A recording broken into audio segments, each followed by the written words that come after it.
আজ একটু শাড়ি পরে নিয়েছি। আজকে যাব আমি ঘুরতে। বয়ফ্রেন্ডের সঙ্গে না, কোনো বন্ধুর সঙ্গেও না। আজকে যাব আমি একটা দিদির সঙ্গে ঘুরতে। তো কোথায় ঘুরতে যাব সেটা না হয় একটু পরেই বলছি। আগে একটু রেডি হয়ে নিই।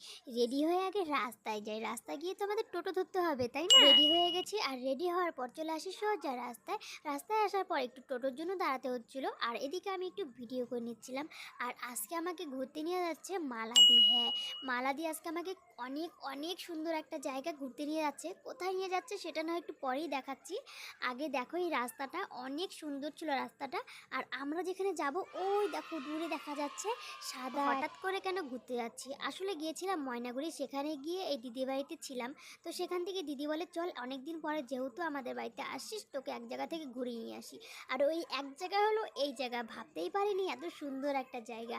আর এই দিদির জন্য আমার এত সুন্দর একটা জায়গা দেখা হয়ে গেল। তো প্রথমেই ঢোকার সঙ্গে সঙ্গে দেখতে পেলাম আমাদের গাজল ডোবার মতন অনেক বড় বড় কিন্তু দুটো হাতি। তারপর চলে গেলাম ভিতর দিকে। আর ভিতর দিকে যাওয়ার সঙ্গে সঙ্গে বড় একটা গেট, অনেক বড় ছিল গেটটা। অনেকেই দেখে বুঝতে পেরে গেছো কোথায় এসেছি। আর যারা যারা বুঝতে পারেনি তাদেরকে বলছি আজকে আমি এসেছি জল্পেশ্বর ধামে। হ্যাঁ, যেখানে জল্পেশ মেলা হয়, যেখানে শ্রাবণ মাসে প্রচুর ভিড় হয়। আমি যে বড় গেটটার গল্প বললাম না, এই বড় গেটটার মধ্যেও দিয়ে কিন্তু মানুষের জায়গা হয় না। হ্যাঁ, যখন এখানে জল্পেশ মেলা হয় তখনকার এই যে এই ফাঁকা জায়গাটা দেখতে পাচ্ছ, এখানের কোনায় কোনায় থাকে লোক। এত লোক থাকে মানে ভাবনার বাইরে। হ্যাঁ, আমি অনেক ভিডিও দেখেছি, আমি অনেক ফটো দেখেছি। এখানে প্রচুর প্রচুর প্রচুর পরিমাণে ভিড় হয়। মানে আমি বলে বোঝাতে পারবো না এত পরিমাণে ভিড় হয়। তো যাই হোক, এখানে কিন্তু আমার বয়ফ্রেন্ডও আসছিলো একবার, আমি দেখেছি এখানে প্রচুর ভিড় হয়। তো ও আসছিলো হয়তো শ্রাবণ মাসে, যাই হোক আমার অতটা মনে নেই কখন আসছিলো। তো এখানে আমি পুজোর জন্য এখন নিয়ে নিচ্ছি কিছু ফুল। আর এখান থেকে আমি যেহেতু পুজো করব, পুজোর জন্য আমি কিছুই আনিনি বাড়ি থেকে। তো এখান থেকে আমার যা যা লাগবে সেগুলো আমি এখান থেকে কিনে নিচ্ছি। আমি যে আজকে এত সুন্দর একটা জায়গায় আসবো, মানে মন্দিরে যে আসবো, সেটা আমার একটুকু জানা ছিল না।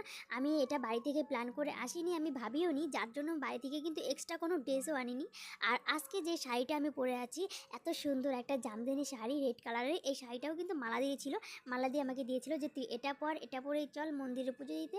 তো যার জন্য আমি যেহেতু বাড়ি থেকে কোনো ড্রেস আনিনি, তো মালা দিয়ে শাড়িটাই পরে নিলাম। শাড়িটা পরেই চলে গেছিলাম মন্দিরে।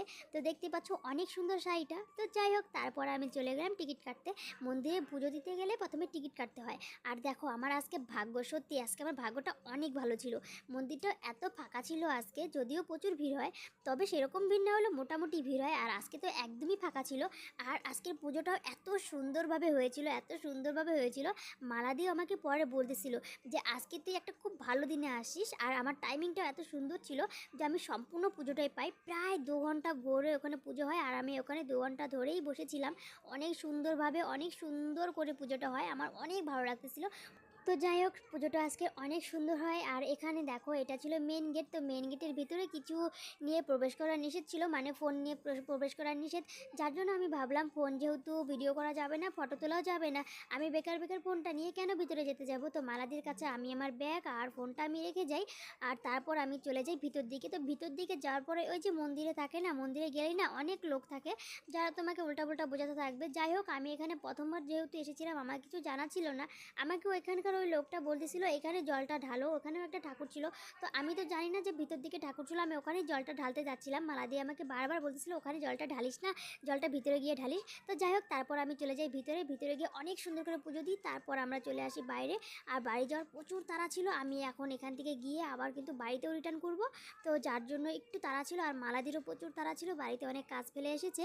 আর এখানে আর দেরি করলাম না, তারপর আমরা সোজা চলে গেলাম টোটোতে। আর এদিকে দেখতেই পাচ্ছ আমার কপালে। যাই হোক, অনেক ভালো লাগলো, ভিডিওটা ভালো লাগলো অবশ্যই একটা লাইক করে দিও। Tata, thank